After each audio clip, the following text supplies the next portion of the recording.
2024 के चुनाव के अभी 3 चरण बचे हुए हैं, लेकिन लोग सीटों को लेकर पूछने लगे हैं कि किसको कितनी सीटें आ रही। वैसे तो चुनाव आयोग का नियम है, कानून है कि आखिरी वोट पड़ने से पहले आप एग्जिट पोल या ओपिनियन पोल नहीं दिखा सकते, लेकिन नेता अपने अपने दावे करते रहते हैं। जैसे अमित शाह ने दावा किया कि अब तक की वोटिंग में उनकी 270 सीटें आ चुकी हैं और अब सिर्फ 400 पार करने की लड़ाई है। बीजेपी ने सीटों के नंबर बताना शुरू किया तो इंडी गठबंधन वाले भी ये सब सुनकर नर्वस होने लगे कि बॉस ये तो बता रहे हैं, वो भी अपने नंबर बताने में जुट गए कि ना हम भी बताएंगे। वो अपने नहीं बता रहे हैं हमको कितने आ रहे हैं, वो भी यही बता रहे हैं कि मोदी को कितने आ रहे हैं। सब मोदी के ही नंबर बता रहे हैं, नरेंद्र मोदी के। बीजेपी वाले भी बता रहे हैं कि आएगा तो मोदी ही, इतनी सीटें आ गई हैं, और इंडी वाले भी बता रहे हैं कि नरेंद्र मोदी की कितनी सीटें आ रही। लेकिन इस चक्कर में इंडी गठबंधन ने एक बड़ी गलती कर दी, क्योंकि इंडी गठबंधन में जिसका जो मन आ रहा है वो नंबर बोले चला जा रहा है। जैसे आज अखिलेश यादव ने एक बड़ा दावा कर दिया कि इस बार बीजेपी को 140 सीट आएगी। अखिलेश यादव की आज कांग्रेस अध्यक्ष मल्लिकार्जुन खड़गे के साथ लखनऊ में ज्वाइंट पीसी थी। इसी प्रेस कॉन्फ्रेंस में अखिलेश यादव ने बीजेपी की सीटों को लेकर जो कहा वो एक बार सुनिए, फिर आपको बताऊंगा कि इंडी गठबंधन के बाकी नेता बीजेपी को, नरेंद्र मोदी को कितनी सीटें दे रहे हैं और उसमें क्या कांड कर दे रहे हैं। जो अपनी बात, मन की बात कह रहे हैं, उसको इस बार जनता, जो भारतीय जनता पार्टी गैंग है, उसको 140 करोड़ की जनता 140 सीटों पर रोक देगी। और अब मन की बात कोई नहीं सुनना चाहता, सब संविधान की बात सुनना चाहते हैं। जब से अमित शाह ने फेज वाइज सीटें बतानी शुरू की, तब से इंडी गठबंधन में खलबली मच गई। और अब जब आधे से ज्यादा चुनाव निकल चुका है तो इंडी गठबंधन ने भी अपना एग्जिट पोल बताना शुरू कर दिया। कौन नेता नरेंद्र मोदी को कितनी सीटें दे रहा है मैं आपको दिखाता हूं, आपको खुद समझ में आएगा इन्होंने क्या कांड किया है। जरा आप तस्वीर देखिए कि इंडी गठबंधन नरेंद्र मोदी को कितनी सीटें दे रहा है। नरेंद्र मोदी की सीट इस चुनाव में कितनी आएगी, अब जरा सुनिए कौन कितना दे रहा है। जैसे अगर आप देखें अखिलेश यादव, इन्होंने अभी अभी आपको बताया कि नरेंद्र मोदी को 140 सीट आने जा रही है, 140। अब देखिए ममता बनर्जी कह रही हैं कि नरेंद्र मोदी को 190 सीट आने जा रही है। तो 50 सीट तो ममता बनर्जी बढ़ा दी भाई। अब सुनिए प्रियंका वाड्रा, इनकी भविष्यवाणी है कि नरेंद्र मोदी को 200 सीट आ रही है, 10 प्रियंका वाड्रा ने बढ़ा दिया। अब सुनिए राहुल गांधी कह रहे हैं कि 150 सीट आएगी, इन्होंने 50 खींच के निकाल दिया। और सुनिए तेजस्वी यादव कितनी सीट नरेंद्र मोदी को दे रहे हैं, तेजस्वी यादव कह रहे हैं 100 आएगी, इन्होंने 50 और खींच दिया। उसके बाद संजय राउत को सुनिए, राउत जो है संजय राउत ये दे रहे हैं 200 सीट, तो इन्होंने 200 दे दिया, 100 से सीधा 200 कर दिया। केजरीवाल ने कहा है कि 220 सीट आएगी। अब आप ये तस्वीर देख लीजिए, ये तो इंडी गठबंधन का हाल है। ये लोग नरेंद्र मोदी की कितनी सीटें आएंगी इसका एक नंबर नहीं दे पा रहे। जिसका मन आ रहा है 140, 190, 200, 150, कोई 100 कह दिया, कोई 220 कह दिया, कोई 200 कह दिया। तो समझ जाइए कितनी ईमानदारी से ये लोग जो है सीटें बता रहे होंगे। गठबंधन में एक दूसरे को कम से कम बता तो दें कि ये नंबर फाइनल कर लेते हैं, हम लोग सब यही बोलेंगे। अब इसी तरह से मोदी की सीटों के नंबर कुछ सो कॉल्ड एक्सपर्ट्स भी बता रहे हैं, जिनमें एक नाम योगेंद्र यादव का है। इन भाई साहब का भी सुनिए, योगेंद्र यादव, इनका तो आपको बताया ही नहीं। योगेंद्र यादव इन्होंने कितना दिया है, इन्होंने बीजेपी को दिया है 233 और एनडीए को शायद 260 के करीब दे रहे हैं। अब आप देख लीजिए, इनके एक्सपर्ट भैया दे रहे हैं 233, तो 100 से लेके 233 तक। हम लोग एग्जिट पोल दिखाते हैं plus minus 10 seat, plus minus 15 seat ऐसा रखते हैं। इनका है प्लस माइनस 150 सीट। इन लोगों का पहले का ट्रैक रिकॉर्ड क्या है आपको वो भी दिखाऊंगा, तो भी आपको पता चल जाएगा कि इनकी प्रिडिक्शन कितनी सही है या कितनी गलत होते रहे।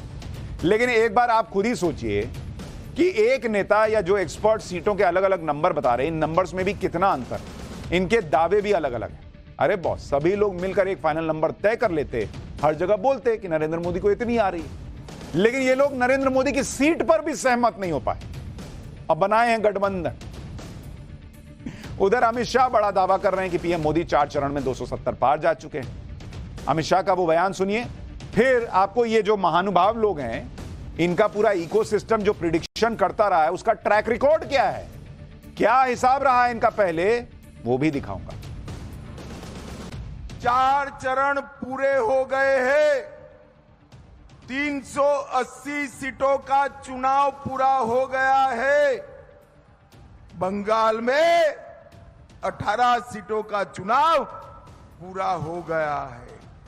आज मैं बताकर जाता हूं कि 380 सीट में मोदी जी 270 सीट लेकर पूर्ण बहुमत प्राप्त कर चुके हैं। लेकिन इस तरह से कोई एक सटीक नंबर इंडी गठबंधन नहीं बता पा रहा, जैसे अमित शाह बता रहे। जितने मुंह उतनी बातें इनकी चल रही, लेकिन इनकी बातों पर भी कोई यकीन क्यों करे जब इनका पुराना ट्रैक रिकॉर्ड ही बेकार है। ये जो दावे करते रहे हैं वो सारे गलत ही साबित हुए हैं ज्यादातर। जैसे अगर आप देखें, जो ममता बनर्जी इस बार बीजेपी को 190 सीटें दे रही हैं, वही ममता बनर्जी 2019 में बीजेपी को 100 से 150 सीट दे रही हैं। लेकिन नतीजा यह हुआ कि बीजेपी को 303 सीटें मिली थी। ये 2014 लिखा है, ये 2024 है, तो 2024 में 190 दे रही हैं, 2019 में इनका मामला गड़बड़ाया हुआ था। इसी तरह से ममता बनर्जी यूपी को लेकर भी 2019 में कह रही थी कि बीजेपी को तो सिर्फ 17 सीट मिलेगी, 17।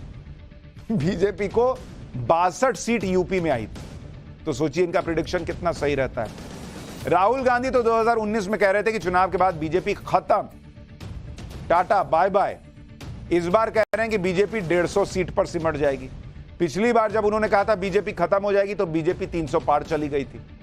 तो आज इस बार समझ लीजिए कि 150 पे खत्म पे 300 प्लस था, तो इस बार खत्म नहीं 150 तो खुद ही दे रहे हैं, फिर 400 पहुंच जाएगी। फिर इसका मतलब अखिलेश यादव 2022 के यूपी विधानसभा चुनाव में कह रहे थे कि उनकी तो 400 सीटें आ रही हैं, लेकिन उनकी पार्टी को मात्र 111 सीट आई थी। कुछ महीने पहले जो विधानसभा चुनाव हुए उसी में आप देखिए, राहुल गांधी कह रहे थे कि छत्तीसगढ़ और मध्य प्रदेश तो आराम से जीत लेंगे, लेकिन दोनों राज्य कांग्रेस बहुत बुरी तरह से हारी। अब जो खुद को चुनावी एक्सपर्ट कहते हैं जैसे योगेंद्र यादव, वो 2019 में बीजेपी के बारे में कह रहे थे कि 200 पार भी नहीं होगा। ये योगेंद्र यादव बोले थे कि 200 पार भी बीजेपी नहीं जाएगी। इस बार तो योगेंद्र यादव खुद 233 दे रहे हैं। तो जब बोले थे कि 200 से कम आएगी तब बीजेपी 303 पे थी। 200 कम 303, 233, तो सोचिए कहां जाएगा। तो इसलिए मैं कह रहा हूं कि इनको कौन सीरियसली लेगा। एक तो नंबर एक नहीं दे पा रहे हैं और ट्रैक रिकॉर्ड बेकार है सवाल।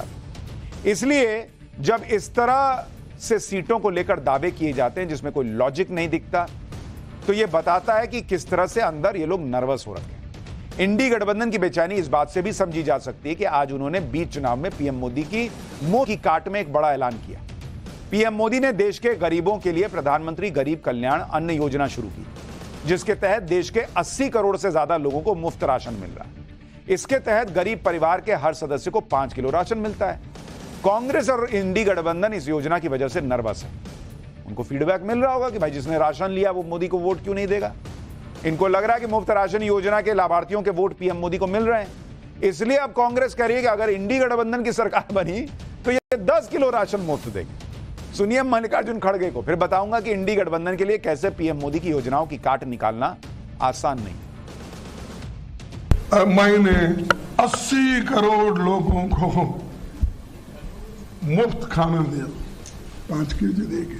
अरे भाई, फूड सिक्योरिटी एक्ट तो हमने लाया, कोई भी उस एक्ट के तहत कोर्ट जा सकता है अगर स्टॉप करे। तुमने तो कुछ भी नहीं किया, लेकिन मैं इतने 80 करोड़ लोगों को खाना, आप 5 किलो दे रहे हैं ना। हम गठबंधन की सरकार अगर आएगी हम 10 केजी देंगे, 10 केजी। पहले का जो भी है वो तो है, लेकिन 10 केजी हम देंगे। मल्लिकार्जुन खड़गे के बयान में खुद ही कॉन्फिडेंस नहीं है। कह रहे हैं अगर गठबंधन की सरकार आएगी तो 10 किलो देंगे। अरे खखर के बोलिए, खुल के बोलिए, हमारी आ रही है सरकार और हम 10 किलो देंगे। खुद ही अगर मगर लगा दे रहे हैं। लेकिन पीएम मोदी सिर्फ मुफ्त राशन योजना ही नहीं चला रहा, कई योजनाएं चला रहे हैं भाई, जिसका सीधा फायदा जनता को मिल रहा है। और जितना बड़ा लाभार्थी वर्ग तैयार हुआ है उसकी काट निकाल पाना इंडी गठबंधन के लिए आसान नहीं है। जैसे अगर आप देखें पीएम आवास योजना, इसके 3 करोड़ लाभार्थी हैं। अब जिन 3 करोड़ लोगों को घर मिला, लोग पूछते हैं क्या वो नरेंद्र मोदी को वोट नहीं देगा? पीएम किसान सम्मान निधि 11 करोड़ लाभार्थियों के अकाउंट में पैसा गया। वो कैसे भूल जाएगा कि मेरे फोन में घनघनाया था कि नरेंद्र मोदी ने पैसा भेजा है? गरीबों के लिए शौचालय 11 करोड़ लाभार्थी, वो महिलाएं कैसे भूल जाएंगी नरेंद्र मोदी का नाम और चेहरा, जिनको अब कभी भी किसी भी वक्त शौच जाना हो तो सोचना नहीं पड़ता, वरना पहले अंधेरे का इंतजार करना पड़ता था। लोग पूछते हैं ये कैसे हो सकता है? गरीबों के लिए सिलेंडर 10 करोड़ 35 लाख लाभार्थी, हर घर नल से ज्यादा न, हर घर नल 12 करोड़ से ज्यादा लाभार्थी, 300 योजनाओं में डायरेक्ट बेनिफिट ट्रांसफर हुआ है और अब तक 29 लाख करोड़ रुपया ट्रांसफर हुआ है लोगों के डायरेक्ट अकाउंट में। स्ट्रीट वेंडर्स के लिए जो स्कीम है उसमें 70 लाख कर्ज बांटे गए हैं और 53 लाख से ज्यादा लाभार्थी हैं। ये गरीब आदमी ना है बॉस, इसके लिए कोई खाली हाल भी पूछ ले कि पानी पियोगे जी, उतने में इसका मन जो है वो गदगद हो जाता है। और इसको शौचालय मिल रहा है, घर मिल रहा है, इसको रोजगार मिल रहा है, इसको लोन मिल रहा है, सिलेंडर मिल रहा है, और वो जो है देने वाले को भूल जाएगा। ये कैसे संभव है? ये लोग पूछ रहे हैं और बताते हैं भाई। हर बार इलेक्शन के बाद यही तो एनालिसिस होता है कि नरेंद्र मोदी ने लाभार्थी वोटर तैयार कर दिया है, वोटर का एक नया वर्ग। 4 चरण के चुनाव को लेकर इंडी गठबंधन मोदी की सीटों के नंबर बता रही है, लेकिन नरेंद्र मोदी अपने नंबर को लेकर कॉन्फिडेंट है। प्रधानमंत्री अगले चरणों के लिए मेहनत करने में जुटे हैं। आज उन्होंने महाराष्ट्र में ताबड़तोड़ रैलियां की, रोड शो किए। पीएम मोदी की आज नासिक और कल्याण में रैली हुई और उसके बाद उनका मुंबई में रोड शो हुआ। पीएम मोदी के रोड शो में भारी भीड़ थी। महाराष्ट्र के CM Eknath Shinde, deputy CM Devendra Fadnavis भी रोड शो में थे। रोड शो शुरू करने से पहले प्रधानमंत्री मोदी ने छत्रपति शिवाजी महाराज का आशीर्वाद लिया और उनकी मूर्ति पर फूल चढ़ा। पीएम मोदी के रोड शो को लेकर बच्चों में भी गजब का उत्साह था। पीएम के रोड शो को लेकर बच्चों के क्रेज पर मुंबई से हमारी सहयोगी की एक रिपोर्ट देखिए, फिर बताऊंगा कि 4 चरण के चुनावों के नतीजों को लेकर पीएम मोदी ने इंडी गठबंधन पर क्या भविष्यवाणी कर दी। आप देख सकते हैं Modi ji best PM ever, we love you, ऐसे मैसेजेस जो है वो बच्चों द्वारा सामने आ रहे हैं। मैं बच्चों से बातचीत करूंगी। आप लोगों ने प्रधानमंत्री को देखा? हाँ देखा। कैसा लगा? बहुत अच्छा लगा। क्या अच्छा लगा मोदी जी के बारे में? ये वो सबको अच्छे से हाई कर रहे थे और सबको अच्छे से नमस्ते और ग्रीटिंग दे रहे थे। अच्छा, आपको कैसा लगा? बहुत अच्छा लगा। आपको बहुत अच्छा। और मोदी जी के आने के बाद इंडिया में काफी डेवलपमेंट हुए। क्या डेवलपमेंट हुआ? राम मंदिर अयोध्या में 800 साल बाद राम जी को वापस की जगह मिली है। आप राम मंदिर गए हो? नहीं, आओ जाएंगे हम। बहुत अच्छा लगा उनको देख के। क्या उम्मीद है प्रधानमंत्री से? होगा उनका सब सपोर्ट, सब उसको वोट करेंगे। यस, वही बनेंगे। यानी छोटे छोटे बच्चे भी मोदी मोदी कर रहे हैं। मुंबई में रोड शो से पहले नासिक की रैली में प्रधानमंत्री मोदी ने 4 चरण के चुनावों के नतीजों की भविष्यवाणी कर दी। पीएम मोदी ने कहा कि 4 चरण के जो चुनाव हुए हैं, इन 4 चरणों में जनता ने इंडी गठबंधन को चारों तरफ से चित कर दिया है। पीएम मोदी ने कहा कि चुनाव में कांग्रेस को इतनी सीटें भी नहीं मिलने जा रही कि उसे विपक्ष की मान्यता मिल पाए। इसलिए विपक्ष का दर्जा हासिल करने के लिए चुनाव के बाद इंडी गठबंधन के दलों का कांग्रेस में मर्जर करने का आइडिया दिया जा रहा है। पहले सुनिए कांग्रेस के इस आइडिया पर पीएम मोदी ने क्या कहा, फिर आपको यूपी में क्लीन स्वीप के लिए पीएम मोदी की ताबड़तोड़ रैलियों के प्लान के बारे में बताऊंगा। यूपी का प्लान, उन्होंने सभी छोटे छोटे दल जो है, इन दलों को ये सुझाव दिया है कि चुनाव समाप्त होने के बाद इन सभी छोटी पार्टियों ने कांग्रेस में मर्जर कर देना चाहिए, यानी अपने अपने शटर बंद कर देने चाहिए। क्योंकि उनको लगता है कि अगर ये सभी दुकानें उस दुकान में मिल जाएगी तो शायद इतना नंबर हो जाए ताकि वो मान्य विपक्ष बन जाए। ये हाल है इनका। अपने तूफानी दौरे से महाराष्ट्र में 5वें चरण का माहौल सेट करने के बाद प्रधानमंत्री आज फिर वाराणसी पहुंचेंगे और फिर अगले 2 दिन यूपी में बीजेपी के क्लीन स्वीप के लिए ताबड़तोड़ रैलियां करने वाले हैं। यूपी में पीएम मोदी के धुआंधार प्रचार का शेड्यूल सुनिए। 16 मई को प्रधानमंत्री लालगंज, जौनपुर, भदोही और प्रतापगढ़ में चुनावी रैली करेंगे। 17 मई को बाराबंकी, फतेहपुर और हमीरपुर में पीएम मोदी की चुनावी रैली होने वाली है। प्रधानमंत्री 2 दिन में यूपी में जो चुनावी रैलियां करेंगे उनके जरिए अगले चरण के चुनावों के लिए 14 लोकसभा सीटें कवर हो जाएंगी। 2 दिन में 14 सीट कवर। ये लोकसभा सीटें कौन सी हैं जो कवर हो जाएंगी? एक तो है जौनपुर, फिर है मछली शहर, भदोही, प्रतापगढ़, लालगंज, आजमगढ़, बाराबंकी, मोहनलालगंज, फतेहपुर, कौशांबी, बांदा, हमीरपुर, जालौन और झांसी। प्रधानमंत्री मोदी जिन सीटों पर प्रचार करेंगे उनमें जौनपुर की सीट बहुत महत्वपूर्ण है। जौनपुर से बीजेपी के कृपा शंकर सिंह चुनाव लड़ रहे हैं। जौनपुर में पीएम मोदी की रैली से पहले ही बड़ा खेला हो गया। जौनपुर से बीएसपी ने बाहुबली धनंजय सिंह की पत्नी श्रीकला रेड्डी को टिकट दिया। माना जा रहा था कि धनंजय सिंह की पत्नी के चुनाव लड़ने से कृपा शंकर सिंह को परेशानी हो सकती है, लेकिन इसके बाद खेला शुरू हो गया। धनंजय सिंह यू टर्न लेकर बीएसपी से बीजेपी के समर्थक हो गए। आप देखिए, 1 मई को धनंजय सिंह बरेली सेंट्रल जेल से जमानत पर रिहा हुए। 6 मई को बीएसपी ने धनंजय सिंह की पत्नी श्रीकला रेड्डी को टिकट काटा। 8 दिन बाद 14 मई को धनंजय सिंह ने बीजेपी को समर्थन देने का ऐलान कर दिया। सुनिए धनंजय सिंह को, फिर बताऊंगा कि पूर्वांचल में क्षत्रिय इतने महत्वपूर्ण क्यों हैं और कैसे बीजेपी ने पूर्वांचल का गेम सेट किया है। चुनाव में हम औरों की तरह नहीं कि हम तटस्थ हैं। हम यहाँ पर आप लोगों को यही आग्रह करेंगे कि प्रदेश में एक अच्छी सरकार चल रही है, आप लोग भारतीय जनता पार्टी को वोट करें। धनंजय सिंह के समर्थन से पूर्वांचल में बीजेपी की राह आसान हो गई, क्योंकि पूर्वांचल की कई सीटों पर धनंजय सिंह का प्रभाव माना जाता है। धनंजय सिंह की पकड़ क्षत्रियों के अलावा दलितों और ओबीसी वर्ग पर भी। धनंजय सिंह जौनपुर से सांसद और 2 बार विधायक रह चुके हैं। धनंजय सिंह ने सभी जातियों के लोगों को अपनी टीम में रखा हुआ है। लोकल लेवल पर धनंजय सिंह का कनेक्ट बहुत जोरदार माना जाता है। यानी धनंजय सिंह के समर्थन से बीजेपी के लिए न केवल जौनपुर का चुनाव आसान हुआ, बल्कि पूर्वांचल का समीकरण भी बीजेपी के पक्ष में जा सकता है। यूपी के बाहुबली धनंजय सिंह ने अपने समर्थकों के बीच बीजेपी के समर्थन का ऐलान किया, तो यूपी के एक और बाहुबली राजा भैया ने भी अपने पत्ते खोल दिए। राजा भैया ने अपने समर्थकों के साथ बैठक करने के बाद कह दिया कि वो चुनाव में किसी पार्टी का समर्थन नहीं करेंगे, लेकिन राजा भैया ने अपने समर्थकों को किसी भी पार्टी का सपोर्ट करने की छूट दे दी। राजा भैया के चुनाव में न्यूट्रल रहने की वजह आगे बताऊंगा, पहले सुनिए लोकसभा चुनाव में अपने रुख को लेकर राजा भैया ने कहा क्या है। सबसे राय लेने के बाद अब ये निर्णय लिया गया कि इस चुनाव में जनसत्ता दल की तरफ से कोई किसी के समर्थन का निर्णय नहीं लिया गया है और सभी सम्मानित जो कार्यकर्ता समर्थक है, जिनका जहां मन हो, जिसको मतदान करना, जिसको आशीर्वाद देना, वो स्वतंत्र है, वहां कर सकते हैं।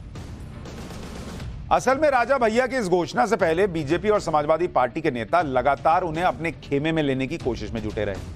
कुछ दिन पहले राजा भैया की बेंगलुरु में गृहमंत्री अमित शाह के साथ मुलाकात भी हुई, जिसके बाद माना जा रहा था कि राजा भैया बीजेपी को अपना समर्थन दे सकते हैं, जिसका असर कौशांबी और प्रतापगढ़ की लोकसभा सीट पर पड़ता, क्योंकि राजा भैया खुद कुंडा सीट पर 28 साल से विधायक हैं, जबकि उनकी पार्टी के विनोद सरोज बाबागंज सीट से 4थी बार विधायक चुने गए। ये दोनों विधानसभा सीटें कौशांबी लोकसभा में आती हैं। इसके अलावा राजा भैया के रिश्तेदार अक्षय प्रताप सिंह प्रतापगढ़ क्षेत्र से एमएलसी हैं। इस तरह कौशांबी और प्रतापगढ़ दोनों सीटों पर राजा भैया का सियासी प्रभाव है। माना जाता है कि कौशांबी और प्रतापगढ़ में राजा भैया को सिर्फ ठाकुर ही नहीं, बल्कि पासी, यादव, कुर्मी और मुस्लिम वोटर्स का भी समर्थन मिलता है। हालांकि 2019 के लोकसभा चुनाव में राजा भैया ने कौशांबी और प्रतापगढ़ दोनों सीटों पर कैंडिडेट उतारा था, लेकिन कौशांबी सीट पर उनकी पार्टी का कैंडिडेट तीसरे और प्रतापगढ़ सीट पर 4थे नंबर पर रहा। 5वें चरण में कई वीआईपी सीटों पर भी मतदान होना है, जैसे रायबरेली और अमेठी। अमेठी से भागकर राहुल गांधी रायबरेली से चुनाव लड़ रहे हैं। रायबरेली को कांग्रेस की सबसे सेफ सीट माना जाता है। वैसे सेफ सीट तो अमेठी भी हुआ करती थी, लेकिन 2019 में स्मृति ईरानी ने अमेठी में राहुल को हरा दिया और इसी वजह से राहुल ने अमेठी की बजाय रायबरेली से चुनाव लड़ने का फैसला किया। कांग्रेस दावा करती है कि रायबरेली से राहुल गांधी आराम से जीत जाएंगे। इसके बाद भी कांग्रेस ने रायबरेली में पूरी ताकत झोंक रखी है। प्रियंका वाड्रा गली गली जाकर राहुल के लिए प्रचार कर रही हैं। हर रैली और सभा में अपने परिवार की शहादत का जिक्र करती हैं, बताती हैं कि रायबरेली से कांग्रेस का कितना पुराना नाता है। इतना ही नहीं, अब तो कांग्रेस अध्यक्ष मल्लिकार्जुन खड़गे भी रायबरेली में राहुल के प्रचार के लिए पहुंच गए। खड़गे ने कहा कि पीएम मोदी सत्ता में बने रहने के लिए सब कुछ कर रहे हैं, जबकि सोनिया गांधी ने सत्ता को ठुकरा दिया था। कांग्रेस ने हमेशा बलिदान देकर देश की सेवा की। छत्तीसगढ़ के पूर्व मुख्यमंत्री भूपेश बघेल भी प्रचार के लिए रायबरेली पहुंचे। मतलब रायबरेली सीट पर पूरा जोर लगाना पड़ रहा है इन लोगों को। भूपेश बघेल ने तो रायबरेली में बहुत बड़ा दावा कर दिया, जिससे इंडी गठबंधन में खलबली मच गई। भूपेश बघेल ने रायबरेली की जनता से कह दिया कि आप सांसद नहीं चुनने वाले हैं, देश का अगला प्रधानमंत्री चुन रहे हैं। सुनिए भूपेश बघेल को। सदस्य नहीं चुन रहे हैं और इंदिरा जी के बाद अब अवसर आया है कि आप इस लोकसभा से आप सांसद नहीं बल्कि प्रधानमंत्री चुने जा रहे हैं। होने जा रहा है जिसके आप सब गवाह बनेंगे, साक्षी बनेंगे और उसमें आप भागीदार बनेंगे। अब बताइए, भूपेश बघेल ने तो दावा ठोक दिया कि रायबरेली से देश का प्रधानमंत्री चुना जाएगा, लेकिन क्या इस बयान से अखिलेश यादव सहमत हैं? सुनिए अखिलेश यादव। इस पर आपकी क्या राय है कि रायबरेली से क्या प्रधानमंत्री भेजेंगे दिल्ली? नहीं, हम अपनी कोई स्ट्रेटेजी आपको नहीं बताएंगे।